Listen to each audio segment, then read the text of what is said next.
ಮಾನವನಿಗೆ ಮಹಾದೇವನಿತ್ತ ದಿವ್ಯ ಕಾಣಿಕೆ ಅದು ಮನಸ್ಸು. ಮನಸ್ಸು ಮನುಷ್ಯ ಮಾಡುವ ಎಲ್ಲ ಕಾರ್ಯಗಳ ಕೇಂದ್ರ ಬಿಂದು. ಅದು ಮನಸ್ಸು. ನೋಡುವುದು, ನಡೆಯುವುದು, ಹೇಳುವುದು, ಕೇಳುವುದು, ಅನುಭವಿಸುವುದು, ಆನಂದಿಸುವುದು ಎಲ್ಲವೂ ಮನಸ್ಸಿನ ಮ್ಯಾಲ ನಿಂತವು. ನಿತ್ಯ ಬದುಕಿನಲ್ಲಿ ಸುಖ ದುಃಖ, ನೋವು ನಲಿವು, ಸೋಲು ಗೆಲುವು, ಮಾನ ಅಪಮಾನ ಎಲ್ಲವುಗಳಿಗೆ ಕಾರಣ ನಮ್ಮ ಮನಸ್ಸು.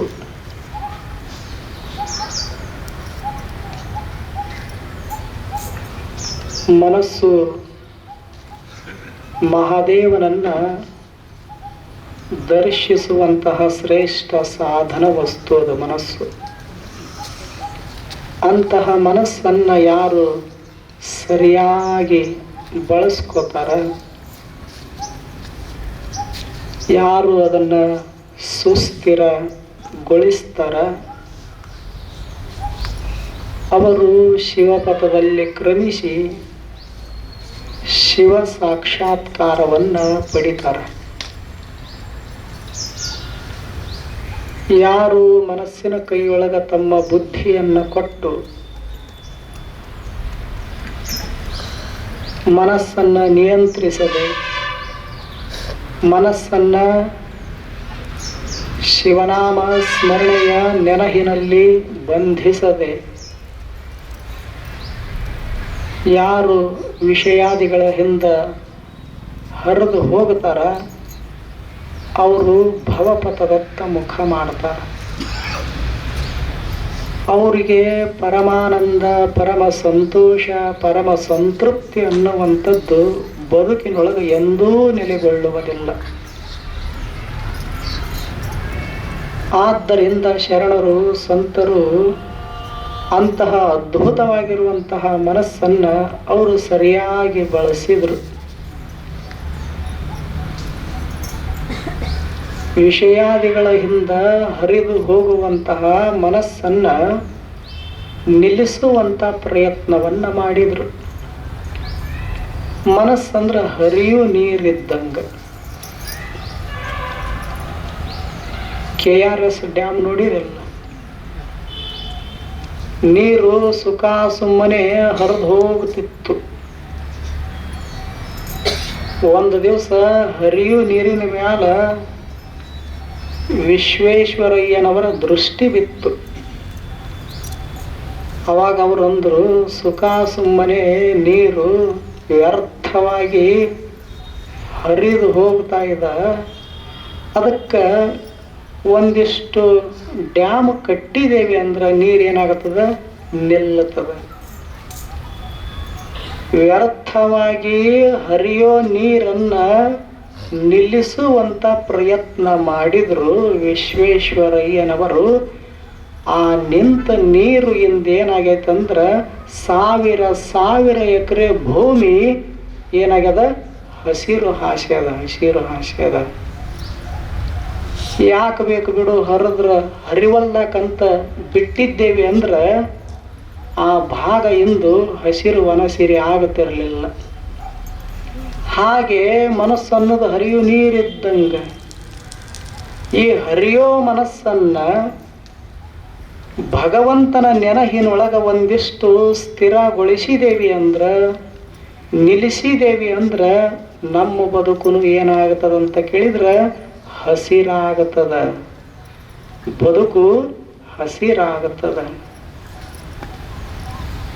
ರಾಮಕೃಷ್ಣ ಪರಮಹಂಸರನು ಇದನ್ನ ಹೇಳ್ತಾರ. ಅವರು ಮನಸ್ಸಂದ್ರೆ ಹರಿಯು ನೀರಿದ್ದಂಗೆ. ನೀರಿನ ಸ್ವಭಾವ ಏನು, ಏರಿದ್ದಲ್ಲಿ ಹರಿಯೋದಲ್ಲದ ನೀರು. ಎಲ್ಲಿ ಇಳಿಜಾರು ಇರುತ್ತದಲ್ಲ, ಇಳಿಜಾರು ಪ್ರದೇಶದೊಳಗೆ ಯಾರು ಏನು ಹೇಳೋದು ಬೇಡ, ಅದಕ್ಕೆ ನೀ ಹರಿ ಅಂತ ಹೇಳೋದು ಬೇಡ ನೀರಿಗೆ. ಯಾಕೆ? ಇಳಿಜಾರ ಪ್ರದೇಶ ಇತ್ತು ಅಂದ್ರೆ ಯಾರಿಗೂ ಹೇಳಲಾರ್ದಂಗ ಕೇಳಲಾರ್ದಂಗ ತನ್ನಟ್ಟಕ್ಕೆ ತಾನು ಹರ್ಕೊಂಡು ಹೋಗ್ತಿರ್ತದ ನೀರು.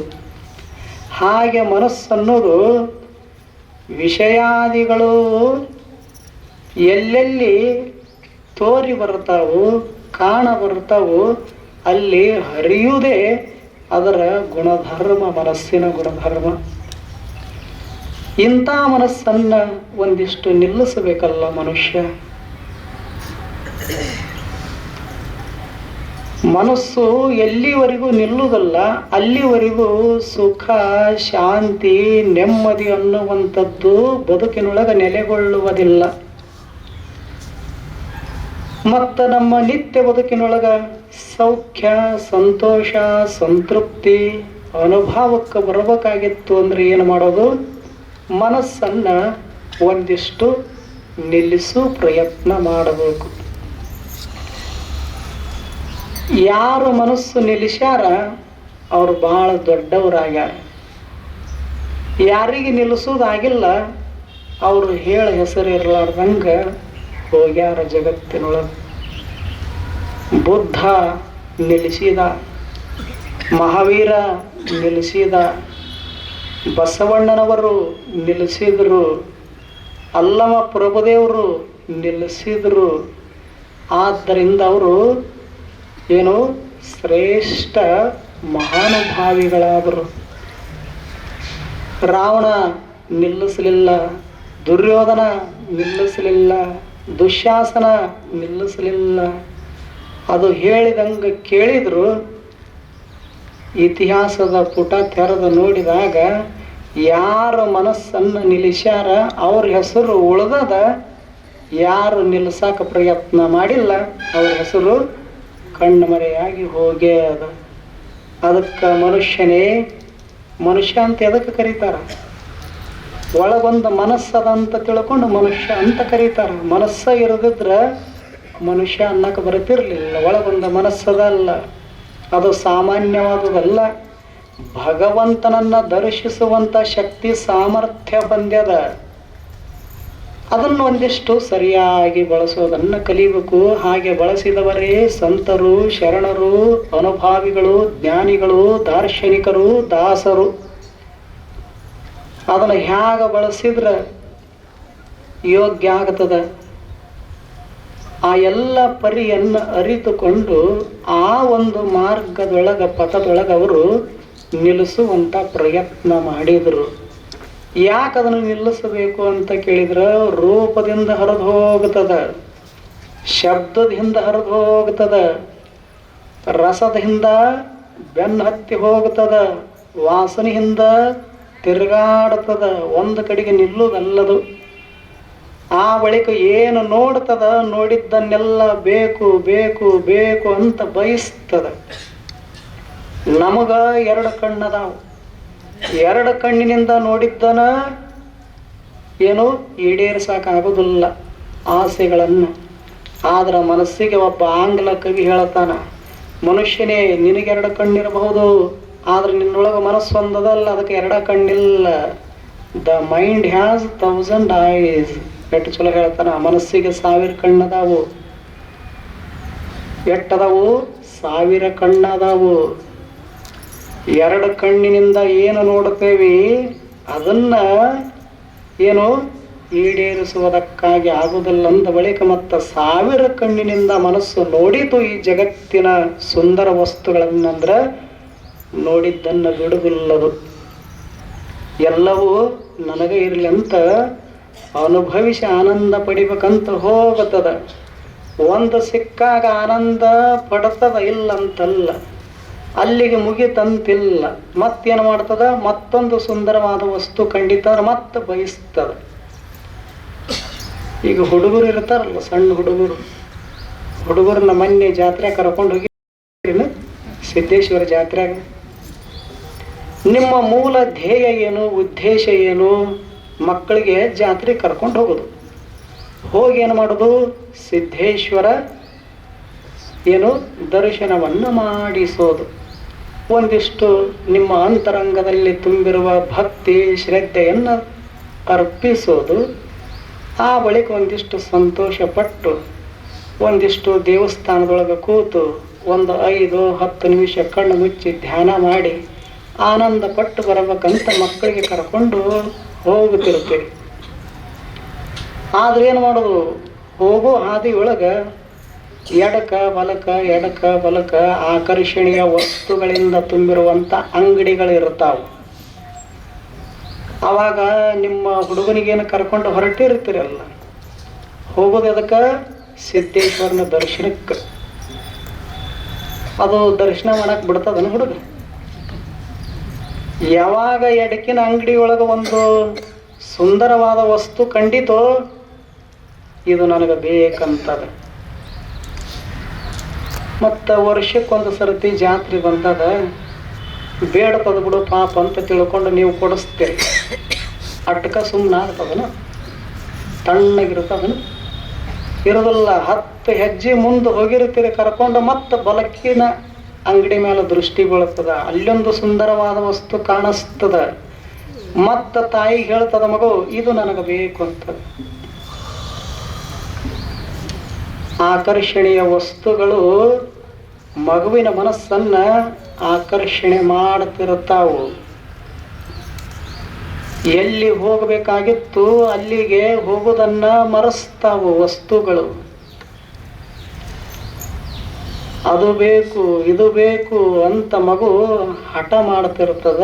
ತಾಯಿ 1 ಕೊಡಿಸಿದಳು, 2 ಕೊಡಿಸಿದಳು, 3 ಕೊಡಿಸಿದಳು, 4 ವಸ್ತು ಕೊಡಿಸಿದಳು. ಪರ್ಸ್ ಖಾಲಿ ಆತು. ಏನು ತಗೊಂಡು ಹೋಗಿದ್ದಳಲ್ಲ, ಪರ್ಸ್ ಖಾಲಿ ಆತು. ಖಾಲಿ ಆಗೈತಿ ಅನ್ನೋದೇನು ಗೊತ್ತು, ತುಂಬೈತಿ ಅನ್ನೋದೇನು ಗೊತ್ತು. ಒಟ್ಟು ಬೇಡೋದು ಅಟ್ಟ ಗೊತ್ತದಕ್ಕೆ ಹುಡುಗನಿಗೆ. ಅವಾಗ ಮತ್ತೆ ಅಟ್ಕ ಬಿಡ್ಲಿಲ್ಲ. ಮುಂದೆ ಯಾವ್ಯಾವ ವಸ್ತುಗಳು ಕಣ್ಣಿಗೆ ಕಾಣ ಬರ್ತಾವು, ತೋರಿ ಬರ್ತಾವು, ಎಲ್ಲವೂ ಬೇಕಂತ ತಿಳ್ಕೊಂಡು ಹೇಳಿತು. ಅವಾಗ ತಾಯಿ ಅಂದಳು, ಇದು ಯಾಕಾರ ಬಂದಿದ್ದಪ್ಪ ಅಂದಳು. ಹುಡುಗಲ್ಲ, ಜಾತ್ರೆ. ಇದು ಯಾಕಾರ ಬಂದಿದ್ದು ಜಾತ್ರೆ ಅಂತಾಳ ತಾಯಿ. ಯಾಕ? ಅದನ್ನ ಮಗುವಿನ ತಾನ ಜನ್ಮ ಕೊಟ್ಟಾಳ. ತಾನೇ ಜನ್ಮ ಕೊಟ್ಟ ತನ್ನ ಮಗುವಿನನ್ನ ಶಾಂತಗೊಳಿಸೋದಾಗಿಲ್ಲ ಯಾವ ತಾಯಿಗೂ ಇನ್ನು ಜಗತ್ತಿನೊಳಗ. ಕಾರಣ ಮಗುವಿನ ಮನಸ್ಸು ಹಂಗಿರ್ತದ.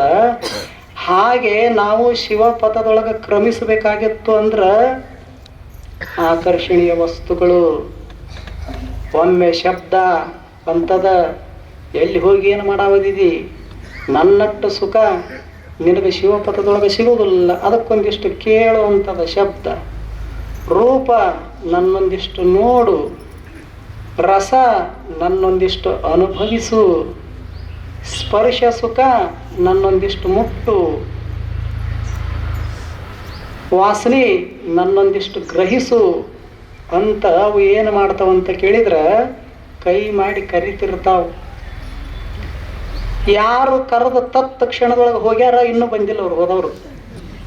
ಹೋದವ್ರು ಅತ್ತ ಹೋಗ್ಯಾರ. ರೂಪದಿಂದ ಹೋದವರು ಅತ್ತ ಹೋಗ್ಯಾರ, ಶಬ್ದದಿಂದ ಹೋದವರು ಅತ್ತ ಹೋಗ್ಯಾರ.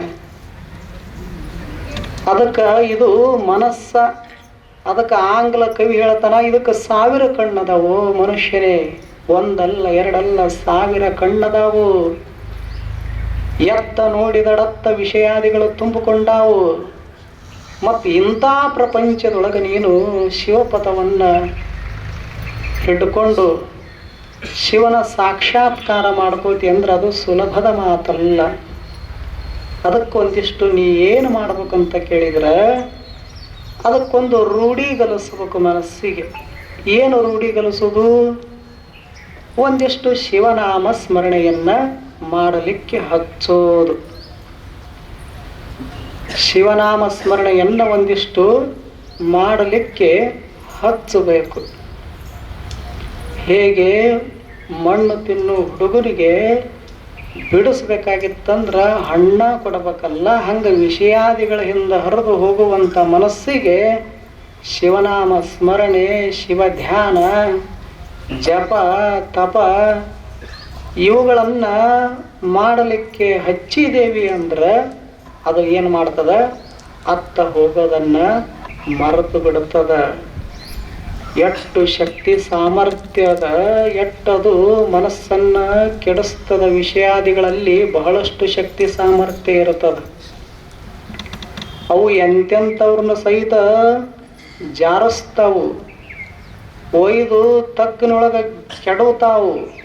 ನಾನು ಅನ್ನುವಂಥವ್ರು ಹೋಗ್ಯಾರ. ನಾ ಬಲ್ಲೆನೆಂಬ ಅರು ಹಿರಿಯರೆಲ್ಲರೂ ಸೀಮೆದಪ್ಪಿ ಕೆಟ್ಟರು ಕಾಣ ಗುಹೇಶ್ವರ. ನಾನು ಅನ್ನುವಂಥವ್ರು ಹೇಳ ಹೆಸರಿರ್ಲಾರ್ದಂಗ ಹೋಗ್ಯಾರ. ಮತ್ತು ಅಂಥವ್ರು ಹೋಗ್ಯಾರ ಅಂದ ಬಳಿಕ ನೀ ಏನು ಮಾಡಾವದಿದಿ? ಅದಕ್ಕೆ ಒಂದಿಷ್ಟು ಸರಿಯಾಗಿ ಬಳಸೋದನ್ನ ಕಲಿ ಮನಸ್ಸನ್ನ. ಅದಕ್ಕೊಂದು ಸಣ್ಣ ಉಪಾಯ ಹೇಳಿದರು ಷಣ್ಮುಖ ಶಿವಯೋಗಿಗಳು. ಮನವೆಂಬ ಮರ್ಕಟನ ನಿಮ್ಮ ನೆನಹೆಂಬ ಪಾಶದಲ್ಲಿ ಕಟ್ಟಿ ಎನ್ನ ನುಳುಹಿಕೊಳ್ಳ ಅಖಂಡೇಶ್ವರ. ಎಷ್ಟು ಚಲೋ ಮಾತು ಹೇಳಿದ್ರು ಅವರು. ನೀನು ಭಾಳ ತ್ರಾಸು ತಗೊಳಕ್ಕೆ ಹೋಗಬೇಡ. ಕೂತಲ್ಲೇ ನಿಂತಲ್ಲೇ ಯಾವುದೇ ಕೆಲಸ ಕಾರ್ಯವನ್ನು ಮಾಡುವಲ್ಲಿ ಏನು ಮಾಡೋದು? ಒಂದಿಷ್ಟು ಶಿವ ಶಿವ ಶಿವ ಶಿವ ಅನ್ಕೋತ ಇರೋದು. ಅದಕ್ಕೇನು ಕಲಿಸೋದು? ಮನಸ್ಸಿಗೆ ಶಿವ ಶಿವ ಅನ್ನುವುದನ್ನು ಕಲಿಸೋದು. ಆವಾಗ ಅದು ಏನು ಮಾಡ್ತದ? ಆ ಶಿವನ ಭಾವ ಮನಸ್ಸಿನ ತುಂಬೆಲ್ಲ ಆವರಿಸಿಕೊಂಡು ಬಿಡುತ್ತದೆ.